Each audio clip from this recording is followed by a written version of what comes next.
Story 5 is the perfect film to see this summer for so many reasons.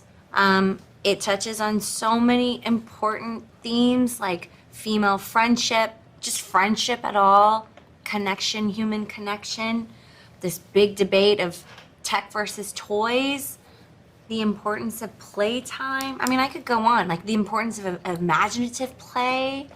Yeah, and it's just a really good time. It's such a good movie. It is. And I think the tech versus toys piece will really resonate with the whole family. Yeah. I love getting back into the story of Jessie because, you know, she clearly felt abandoned and was traumatized by that.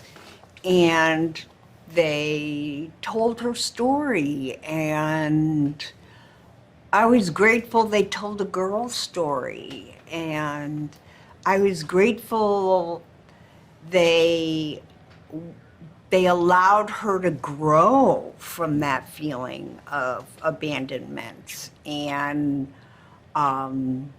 you know, they did a beautiful job, and it could have been hallmarky and sentimental, and it's not. It's really deep and beautiful.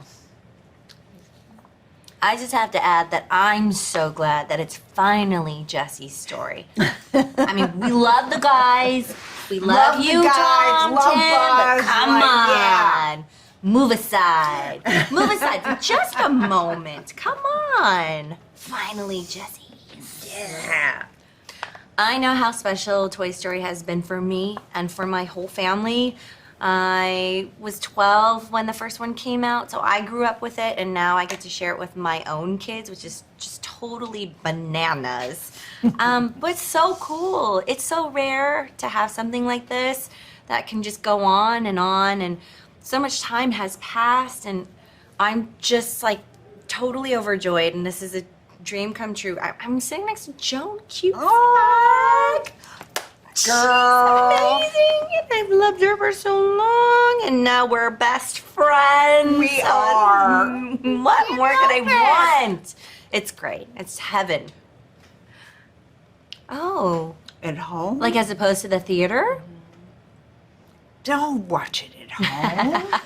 You should watch it at the theater. It's so beautiful. Yeah. And it's such an event because it's animated, and seeing it big is just, it's special and powerful. Yeah. And why not? Well, if know? you watch it in the theater first, Yes. and then you can go home and rewatch it. yes. And maybe when you rewatch it at home, you can be reminded of all the incredible things in the movie, and just like have that access to like, okay, I'm home now. Am I gonna have my nose buried in a screen all day? Probably not. Or I hope not. Why is Toy Story 5 the perfect film to see together as a family? I mean, when I found out about the story of this movie, you know, it's a big topic to tackle, toys versus tech, and we're like, gosh, how are they gonna navigate this? But the way you just see, they're not bashing technology. Technology is here to stay, and it's a beautiful thing. But it's showing the power of connection. It's showing the power of play, in addition to like a great adventure movie, you know?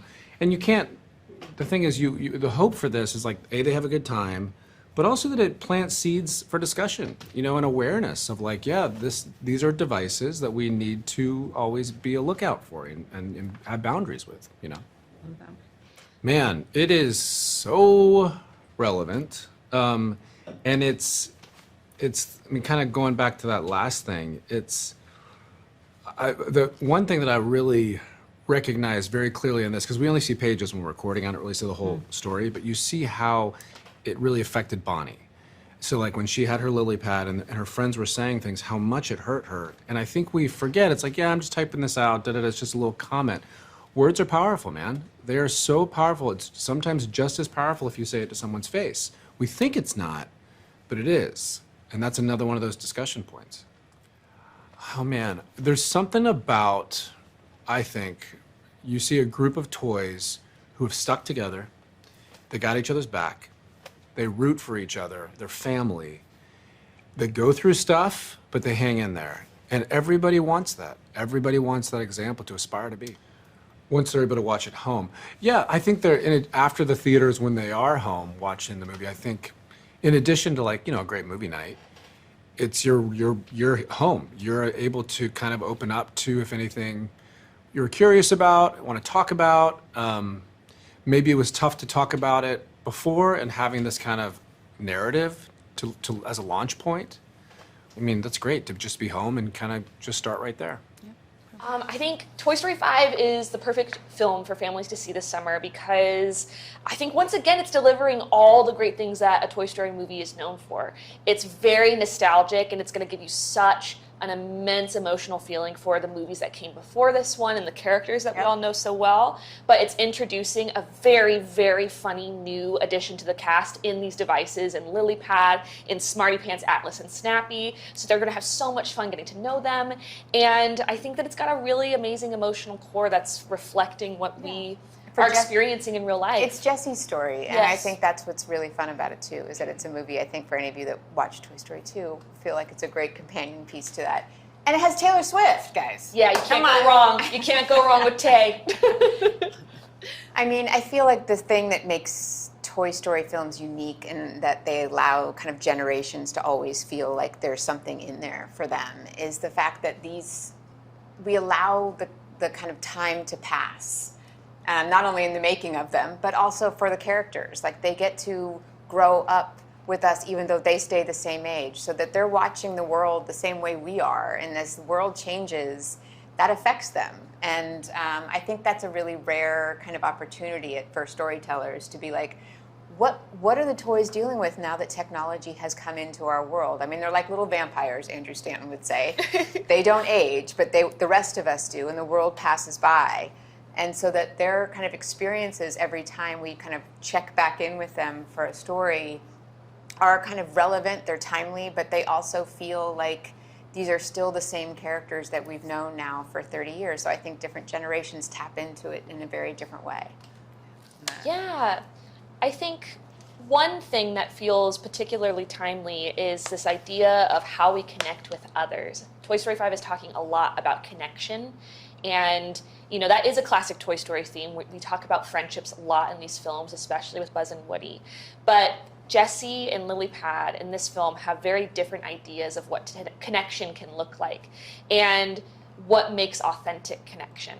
And it's something that we see reflected in our lives day to day. I love connecting with my friends online, especially ones that I'm far away from. But sometimes nothing can truly beat being able to be in person with someone, play with them, be imaginative with them, be bored with them. Which is what we get to do every day at Pixar, Yeah, is be with our it's friends the and be all dream. those things, Absolutely. So it's one of the themes that I find most exciting and relevant in the story. Toy Story 5 has been a very beautiful and meaningful experience for me because I, from day one, have been a Jessie lover. Toy Story 2 was my first movie that I remember experiencing in theaters, and it had such a profound effect on me because suddenly I knew, hey, stories are awesome and they make me feel things, and I want to tell stories and make other people feel things. But most importantly, I was just captured by Jessie. I loved her. She was the most fun part of the entire film.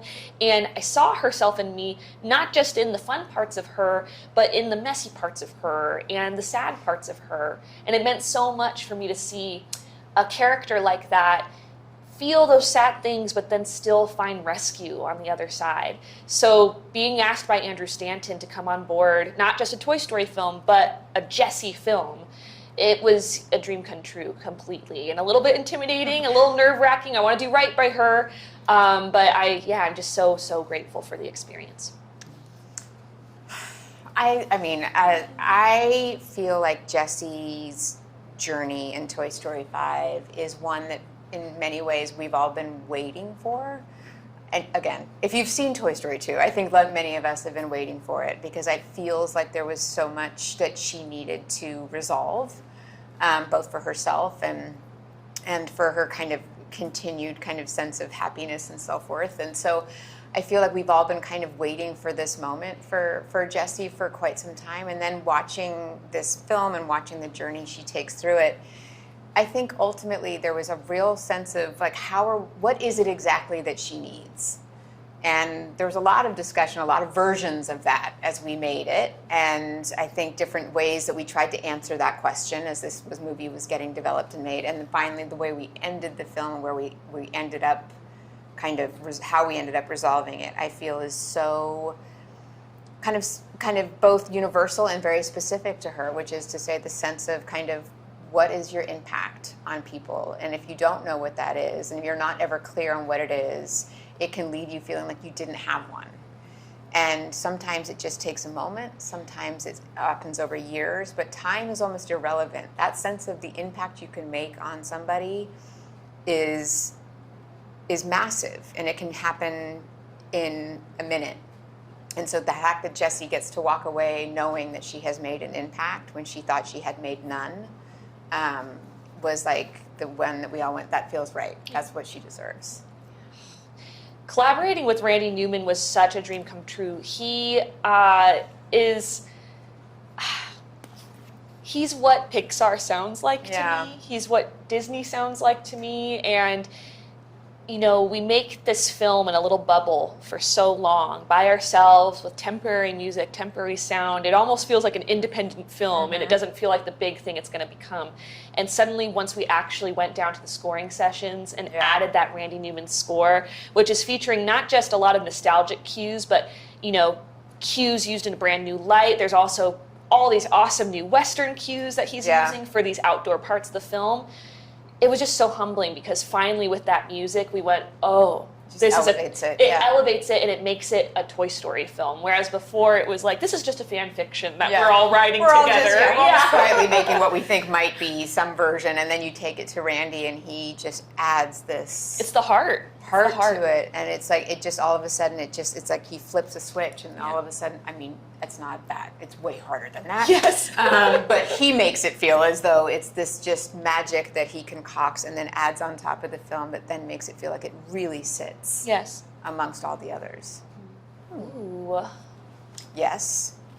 I will say, one thing that I think people love about Toy Story movies is that we do take so much care in the details, that sometimes the ability to rewatch and to stop the film and to look at the imagery to either find those Easter eggs, because I think we do that. We love that we put those in there and that people know to look for them, but sometimes when you're watching it real time on a big screen, you're like hopefully so distracted you're not looking for them, but the ability to watch it again and again at home and give yourself the fun of that opportunity to search and find those things, but also just to really notice, like I challenge somebody, please just watch the movie the 7th time you watch it, just watch it and watch all the background character animations. Like try to not pay attention to the main characters and watch how much fun all the animators had animating and doing the performances of all the characters who aren't speaking. They're so funny and so good, and things that you won't necessarily